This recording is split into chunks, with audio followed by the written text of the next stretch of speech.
Halo, Assalamualaikum warahmatullahi wabarakatuh. Ketemu lagi sama Ibu.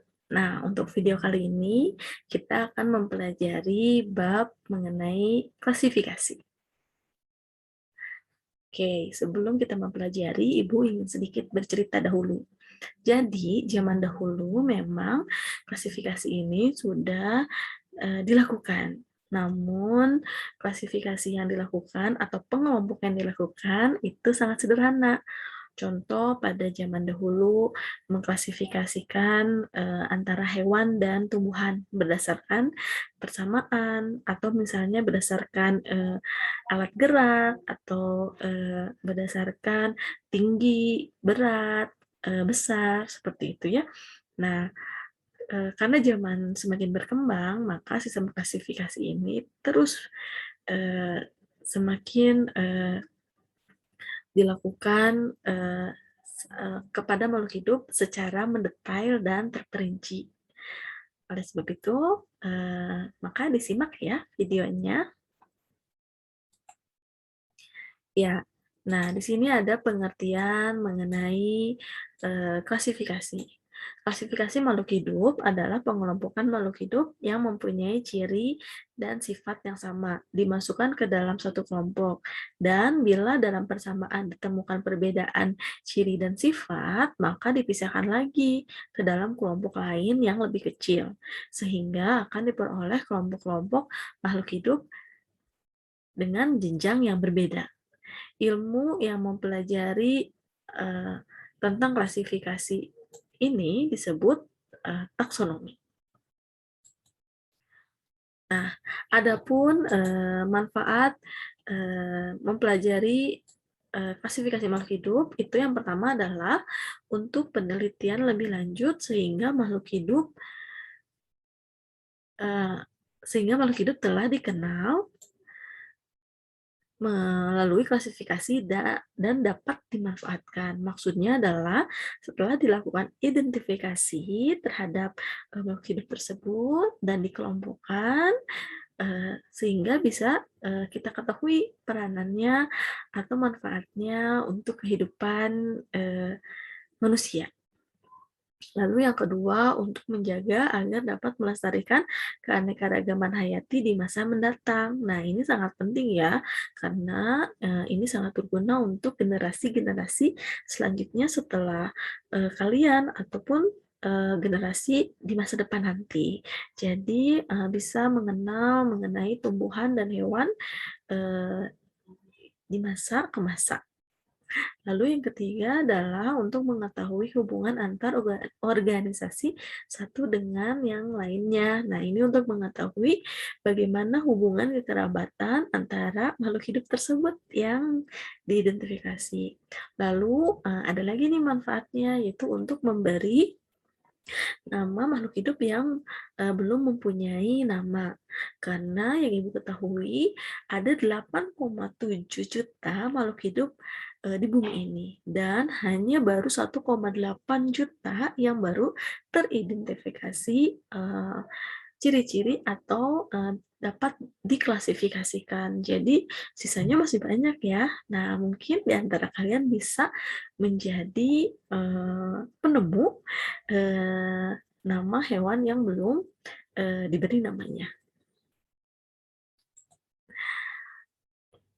Nah, untuk melakukan klasifikasi itu ada dasar klasifikasi makhluk hidup.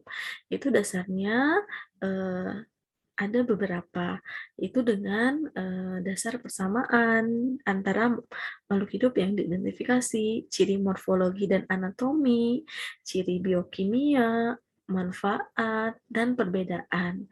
Nah, untuk mengetahui lebih lanjut tentang dasar klasifikasi makhluk hidup, ada di slide berikutnya.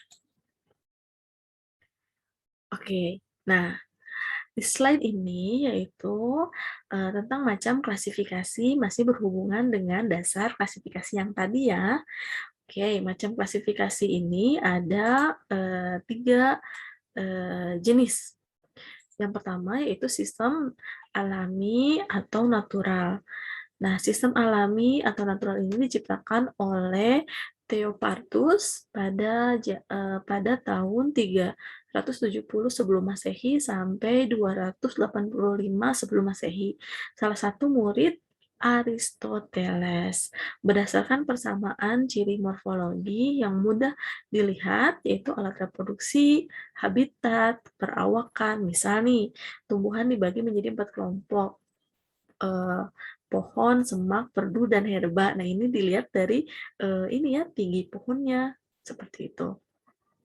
Lalu ada macam klasifikasi yang kedua, yaitu sistem buatan atau artifisial. Nah, ini diciptakan oleh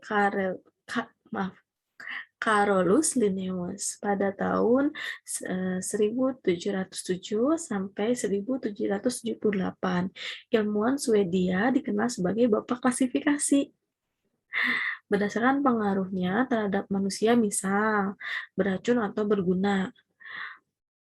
Lalu piaraan atau liar, gulma atau sayuran. Jadi bisa ini klasifikasinya dibuat ya oleh manusia. Lalu ciri yang digunakan morfologi, anatomi, dan fisiologi. Atau misalnya kalian bisa membuat sistem buatan atau artifisial lainnya. Contoh misalnya hewan yang hibernasi atau tidak, atau hewan yang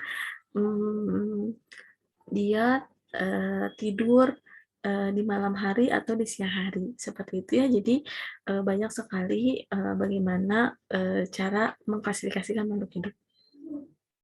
Lalu yang ketiga itu adalah sistem modern atau filogeni. Nah, ini dipelopori oleh Charles Darwin. Berdasarkan filogeni, melihat keturunan dan hubungan kekerabatan. Ciri yang digunakan morfologi, anatomi, fisiologi, perilaku, dan lain-lain. Nah, biasanya untuk sistem modern ini bisa menggunakan dengan analisis DNA. Nah, ini lebih detail dan rinci karena untuk melihat kekerabatan makhluk hidup satu dengan yang lainnya. Contoh misalnya manusia dengan simpanse. Nah, ternyata hampir sama nih DNA-nya, 98% pada simpanse ini hampir sama dengan manusia. Seperti itu ya, jadi hanya beda 2% ya. Oke, kita lanjut. Nah, adapun tingkatan takson. Nah, takson tersebut mempunyai pengertian klasifikasi makhluk hidup yang dikelompokkan dalam kelompok besar hingga kelompok kecil. Urutan dari kingdom ke spesies disusun berdasarkan persamaan ciri-ciri yang paling umum, kemudian semakin ke bawah semakin ciri-ciri khusus, serta perbedaan ciri-ciri semakin sedikit. Mungkin waktu kalian di sekolah menengah pertama sudah pernah belajar ya. Nah, mungkin kali ini untuk mengulangi dan mudah-mudahan bisa dipahami. Nah, ini adalah tingkat takson dalam klasifikasi. Yang pertama itu ada kingdom, lalu ada phylum untuk hewan, dan divisio untuk tumbuhan. Lalu ada klasifikasi atau kelas, ordo bangsa, famili suku, genus marga, dan spesies jenis. Nah, ini ada ininya ya, ada cara baca atau ciri-ciri. Jadi semakin ke bawah, yaitu makin ke bawah makin banyak persamaan ciri-ciri. Lalu makin ke bawah makin dekat hubungan kekerabatannya. Nah, semakin ke bawah juga semakin sedikit jumlahnya. Nah, jadi kita bisa dapat simpulkan ya. Jadi kalau misalnya semakin ke bawah kan tadi ini nih ciri-cirinya. Nah, kalau semakin ke atas berarti persamaannya semakin sedikit. Nah, lalu hubungan kekerabatannya juga tidak dekat. Nah, selain itu kalau semakin ke atas yaitu jumlahnya akan semakin banyak. gitu ya. Nah, contoh misalnya untuk ini nih, untuk Panthera pardus. Kingdomnya namanya Animalia. Lalu filumnya karena hewan menggunakan filum. Kalau untuk tumbuhan nanti kalian menggunakan divisio. Filmnya adalah chordata karena Panthera ini adalah hewan yang mempunyai ekor. Lalu kelasnya adalah mamalia karena hewan menyusui. Nah, untuk ordo yaitu karena Panthera ini termasuk hewan pemakan daging, maka disebutnya adalah karnivora. Nah, familinya adalah Felidae. Nah, untuk famili ini biasanya belakangnya menggunakan "-ae", ya. Nah, kalau untuk tumbuhan nanti ada lagi caranya, berbeda ya. Nah, untuk virusnya yaitu Panthera dan spesiesnya adalah Panthera pardus. Bagaimana sampai sini? Mudah-mudahan bisa dipahami ya.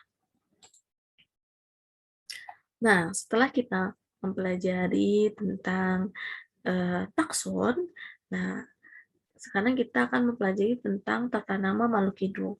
Yaitu dewasa ini kita telah memiliki kode internasional tata nama tumbuhan atau yang disebut International Code of Botanical Nomenclature dan kode internasional tata nama hewan atau International Code of Geological Nomenclature. Nah, penamaan tingkat takson itu ada nama jenis atau spesies, nama marga atau genus, nama suku atau family, nama ordo atau bangsa, dan nama kelas atau klasis. Nah, di sini Ibu akan jelaskan. Nah, bagaimana tata nama ganda atau yang disebut binomial nomenklatur ini? Ternyata ada aturannya dalam penulisan nama ilmiah. Jadi tidak sembarangan dalam menuliskan nama ilmiah. Dan hati-hati ya, karena ini sudah diatur oleh internasional. Nah, yang pertama itu adalah terdiri dari dua kata dalam bahasa Latin atau dilatinkan. Nah, untuk penamaan nama ilmiah itu menggunakan bahasa ilmiah, menggunakan bahasa Latin. Nah, ini sudah sepakat ilmuwan-ilmuwan seluruh dunia sudah sepakat untuk menggunakan bahasa Latin karena biar memudahkan dan tidak berbeda-beda gitu ya. Setiap negara biasanya kan untuk menyebutkan satu nama makhluk hidup itu berbeda. Contoh misalnya di Indonesia beras, lalu atau nasi nih, lalu mmm, di luar negeri bukan di luar negeri ya, atau misalnya di Amerika misalnya rice, atau misalnya di daerah mana atau di negara mana apalagi. Nah, ini kan sangat eee, memusingkan atau eee, tidak mudah gitu ya dalam mengidentifikasi. Jadi, semua ilmuwan itu sepakat untuk menggunakan bahasa Latin. Lalu, kata pertama itu menunjukkan nama genus, awal kata ditulis dengan huruf kapital. Nih, di sini contohnya adalah Oriza sativa. Oke, contohnya di sini adalah Oriza sativa. Nah, untuk huruf O-nya dalam kata pertama itu menggunakan huruf besar. Sedangkan dalam kata kedua, huruf pertamanya itu adalah huruf kecil. Lalu, nah, lalu kata kedua ini ditulis dengan huruf miring atau dicetak miring ya. Nah, jika tidak bisa dicetak miring, yaitu menggunakan underline atau garis bawah. Lalu kata pertama ini menunjukkan genus, lalu kata kedua ini biasanya menunjukkan spesies dan diawali huruf kecil. Nah, biasanya penemu ditulis di belakang nama spesies. Nah, ini. Gitu ya. Nah, mudah-mudahan kalian jika nanti suatu saat bisa memberi nama makhluk hidup yang belum ada namanya, nah nama kalian bisa tersantum di belakang ini kata kedua. Nah, ini adalah pemberian nama takson makhluk hidup. Tadi sudah Ibu singgung ya, bagaimana penamaan pada famili untuk hewan. Nah, ini belakangnya eh, menggunakan ide, dibacanya adalah ide. Nah, kalau untuk divisi atau filum, kalau untuk tumbuhan itu biasanya adalah pita. Belakangnya itu katanya ada ini pita. Nah, lalu kalau untuk kelas itu ada opsida. Contoh misalnya spermatopita, magnoliopita, gitu ya. Nah, kalau untuk kelas misalnya opsida. Contoh misalnya liliopsida. Nah, gitu ya. Nah, kalau untuk ordo misalnya ales. Nah, contoh misalnya eh, malvales. Seperti itu ya. Nah, lalu ada family itu ini ACAE dibahasanya adalah AC. Misalnya POACE gitu ya. Walaupun ditulisnya POACAE tapi dibacanya POACE gitu. Oke. Nah, kalau misalnya masih bingung, kita lihat contoh berikut. Nih, misalnya contoh hewan dulu ya. Misalnya kita akan mengidentifikasi klasifikasi kucing. Nah, karena tadi slide sebelumnya kalau untuk kingdom, phylum, klasis, dan ordo itu tidak ditentukan kalau untuk hewan, maka kingdomnya misalnya untuk kucing Animalia, phylumnya Chordata, kelasnya Mamalia, ordonya Carnivora. Nah, untuk family tadi masih ingat belakangnya apa? Idea ya, Idae, maaf, Idae. Jadi tapi dibacanya adalah Felidae. Oke, nah untuk genusnya ada Felis. Nah, untuk spesiesnya adalah Felis sylvestris catus. Itu untuk kucing. Nah, sekarang coba kita lihat untuk ini apa untuk tumbuhan. Klasifikasi contoh misalnya Ibu akan mengklasifikasikan jagung. Kingdomnya adalah plantae, ya. Nah, divisionya tadi belakangnya ada pita. Nah, di sini adalah magnoliopita. Ya, ini pitanya berarti menunjukkan divisio. Lalu ada klasis. Klasis itu berarti tadi belakangnya adalah opsida. Nah, di sini liliopsida. Nah, kalau ordo tadi belakangnya alas. Nah, berarti namanya Poales. Lalu ada family tadi yang belakangnya ACAE atau AC. Nah, ini dibacanya adalah Poaceae. Lalu genusnya Zea dan spesiesnya adalah Zeamys. Nah, untuk penulisan genus dan spesies ini menggunakan cetak miring ya. Nah, kalau jika kalian tidak bisa menulis cetak miring, itu menggunakan underline atau garis bawah. Mohon diingat cara penulisan tata nama tadi. Oke, nah untuk sistem klasifikasi ini mengalami perubahan setiap zaman. Nah, dari pertama itu dari sistem dua kingdom yang ditemukan oleh Aristoteles, yaitu hanya ada dua, yaitu plante dan animalia. Nah, ini hanya dibedakan dengan tumbuhan dan hewan. Nah, setelah dilakukan, nah selanjutnya itu ada sistem tiga kingdom yang ditemukan oleh Ernest Haeckel. Nah, dalam sistem tiga kingdom ini terdiri atas protista, plante, dan animalia. Nah, di sini ada anggota baru nih, yaitu mengenai protista. Protista ini yaitu adalah makhluk hidup yang mirip. Nah, miripnya dengan hewan, dengan tumbuhan, dan dengan fungi. Tetapi mereka bukan tumbuhan dan animalia, makanya dipisahkan. Nah, lalu selanjutnya ada sistem 4 kingdom ditemukan oleh Herbert Copeland. Nah, di sini ada ada satu anggota baru. Nah, anggota-anggotanya adalah yang pertama Monera, yang kedua Protista, yang ketiga Plante, dan yang keempat Animalia. Nah, Monera ini adalah bakteri ya, yang dindingnya mengandung peptidoglikan. Jadi berbeda dengan Protista, Plantae, dan Animalia, makanya dipisahkan di kelompok tersendiri. Nah, selanjutnya itu ada sistem lima kingdom, yaitu ditemukan oleh R.H. Whittaker. Nah, anggotanya ada Monera, Protista, Fungi, Plantae, dan Animalia. Ada anggota baru lagi nih, yaitu adalah fungi. Fungi ini adalah makhluk hidup yang tidak berfotosintesis. Seperti itu. Nah, di sini fungi ini tidak termasuk nih ke dalam Plantae, Protista, Monera, dan Animalia karena mempunyai ciri tersendiri. Makanya fungi ini mempunyai kelompok tersendiri pula. Jadi dipisahkan. Nah, lalu yang terakhir itu ada sistem 6 kingdom, yaitu ahli taksonomi modern. Terdiri atas bakteria, archabacteria, protista, fungi, Plantae, Animalia. Nah, di sini apa yang dipecah yaitu Monera.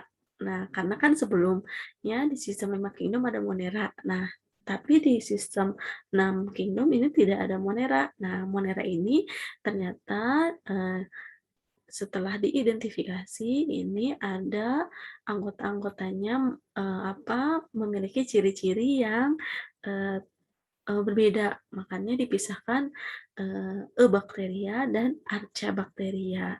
Lalu ada Protista, Fungi, Plantae, dan Animalia. Nah, keenam kingdom ini akan kita pelajari di kelas 10. Mudah-mudahan kalian tetap bersemangat ya. Oke, kita lanjut dulu. Nah, di sini Ibu akan singgung atau akan beritahu ciri-ciri walaupun sedikit, mudah-mudahan bisa dipahami dan kalian mengerti ciri-ciri antar kingdom. Contoh Monera itu yaitu uniseluler, itu mempunyai satu sel dan prokariot. Seperti itu ya. Jadi apa organelnya belum lengkap. Seperti itu. Lalu protista uniseluler atau multiseluler terdiri satu sel atau banyak sel dan eukariotik. Nah, eukariotik ini organelnya sudah lengkap. Lalu ada fungi atau jamur multiseluler, eukariotik, heterotrof, dan mempunyai berdinding sel. Oke, heterotrof ini yaitu mengambil makanan dari makhluk lain, jadi belum bisa membuat makanan sendiri. Lalu ada Plantae, multiseluler, eukariotik, fotoautotrof, foto itu cahaya, autotrof itu dapat membuat makanan sendiri. Jadi membuat makanan sendirinya menggunakan bantuan cahaya dan berdinding sel. Nah, untuk animalia, multiseluler, eukariotik, dan heterotrof. Nah, ini adalah ciri-ciri dari keenam kingdom. Nah, Bu, ada 5 kingdom. Nah, untuk Monera, mudah-mudahan masih ingat, yaitu ada bakteria dan arkabakteria. Ini hanya ciri-ciri umumnya saja ya. Oke, untuk video kali ini sampai sini dulu ya. Anak-anak, mudah-mudahan bisa dipahami dan bisa dimengerti. Nah, untuk selanjutnya, jika ada pertanyaan atau ada materi yang kurang dipahami, boleh ditanyakan pada saat sinkronus nanti. Ibu akhiri, mohon maaf jika ada salah-salah kata. Tetap sehat selalu, sampai ketemu lagi. Wassalamualaikum warahmatullahi wabarakatuh.